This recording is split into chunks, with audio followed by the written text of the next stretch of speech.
Greetings, it's a Timeshare Traveler. Today is episode 267, How to Prepare for a Sales Presentation. And I wanted to provide this because I actually do this every time I go into a sales presentation. It's sort of my joke about don't accept free hot dogs from a car dealership and end up with a brand new car that afternoon. It's not really worth the cost of the hot dog if you're going to spend $40,000 for a car. Same thing is true with a timeshare. Just because it looks like, oh wow, I'm going to have a $125 gift card, which is big more than a hot dog, do I end up spending $30,000 on a timeshare? And then I wonder how I got there. So I always prepare. So again, I wanted to talk about what you prepare. Again, I review my vacation plans, review your current ownership if you have one. If you don't have one, then it's more about the question of look at some of my other videos about how to justify it, and even if it even makes sense. Then I look at the features charts to see if I were to upgrade, is there something I'd get at a different level that I currently don't have that matters to me. And again, most importantly, confirm if you need an upgrade, because all that information before really goes into determining whether you need an upgrade. And if you don't need an upgrade, doesn't mean don't do the presentation, but go into it knowing you're going to say no, figuring out if you're going to learn something, and so forth. So let me jump right in, and at the very end, I'll tell you a little bit about my channel. Okay, I've talked about this in the past. Review your vacation plans. Look out 1 to 2 years.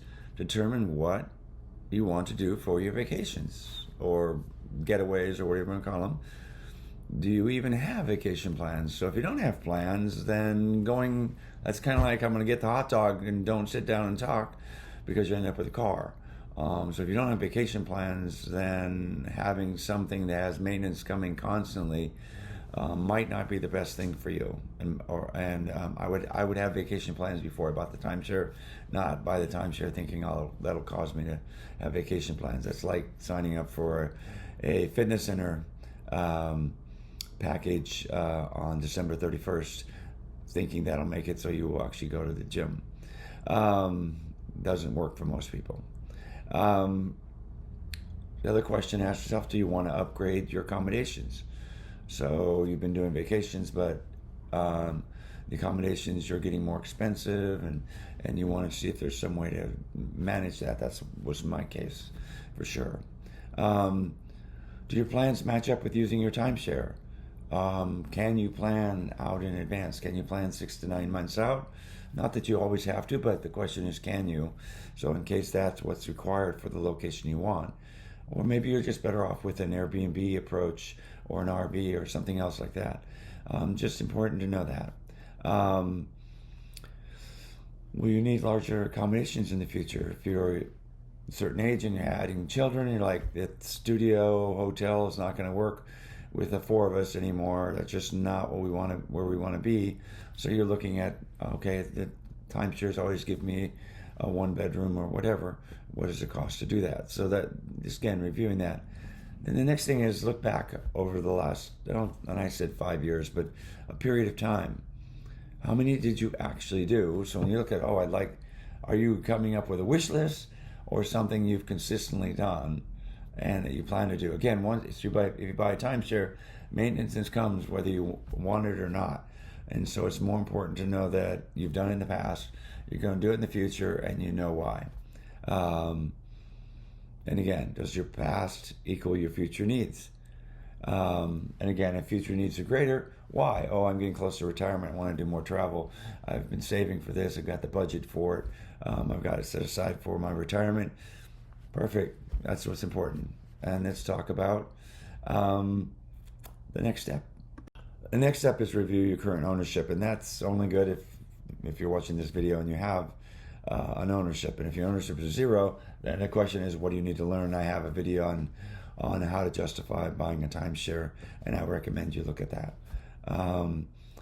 So the first question is, have I consistently used all my points? Just so you know, I have completely used all of my 2025 WorldMark points, and I have all plans for every one of the points throughout 2025. Don't have everything booked yet, but I know I have it sort of lined up where I'm going to use it. So I'm perfectly fine using all of my points, and I've consistently done that. Never had I've had a few points here and there that I've rolled to the next year so I can use them when I wanted to shift them to different scenarios. Am I using marketing packages, exchanges, and do I still use all my points? So the other question is, do I know enough about what I currently have to make sure I'm getting the most out of it before I add more? And I've had videos on how to do exchanges and marketing programs in past videos. Just look back over the last couple months, you'll see one. Excuse me. Anyway, do I like timeshare? Or should this timeshare if you own, or should I look at another brand? So would it be better to have two of them? There's the pluses and minuses. Obviously, if you have more points in one, you can get more flexibility and accommodations. But if you have two different ones, then you get different locations, and so that's a trade-off that you need to sort through. If you're sitting in a presentation with a different brand, again, ask will be better to add to the existing. But if you're sitting in with a different brand, what's your set of questions just to find out how it works and see how good the salespeople are at educating you. If they're not, see if they have a trial package and give it a try. Anyway, so that's what I would do if I were reviewing my current ownership. And again, it's mostly making sure I'm constantly using it and I like what I've got so far. The next thing I do is I review the feature charts, and I'm going to do Hilton and Marriott. And the reason I'm doing Hilton and Marriott only and not WorldMark is I did WorldMark in my last video on reviewing the new VIP program. So you can look there and you can see the chart. So I just did the two that I hadn't done. So again, this list is not a full list because it's actually too big to put on in the PowerPoint slides. So it's not a full list, but are you close to the next tier is the question to ask. Because if you do think it makes sense to upgrade, make sure you get enough points to get in the next tier if there's something that matters. Again, are there benefits in that next tier that matter? And again, I review it. For myself, there's not actually, but I've got an open season credit. A little bit more wouldn't make that much difference since I'm using all my points, but I can continue to use more exchanges and cash for points, so I prefer not to add more to my portfolio. Is the lift credit important to you?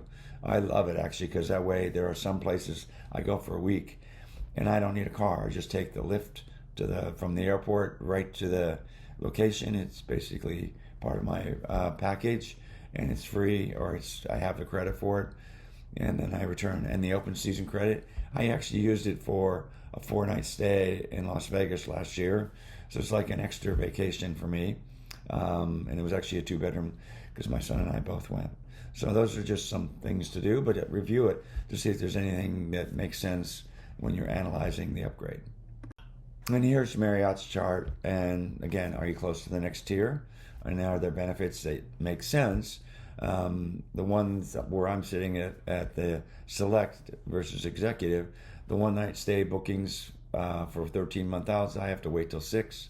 And then the luxury property access, that's the Ritz-Carlton, I have to wait till within 6 months, which makes availability very minimal. But if I went to the next level, I'd get within 13 months I could book 1 night. So it's, is that worth it to me? So far not, but you never know. Anyway, so that's an example of what I do. Again, I've reviewed it, and then I actually happen to know, because I'm a select, I know what they are. So I'm prepared for the sales presentation. And then my last step is to confirm if you need an upgrade. Or first, my analysis shows I could use more points and I can afford more maintenance, because the maintenance comes all the time. So it means I've figured out how to maximize the marketing programs using exchanges, using cash instead of points.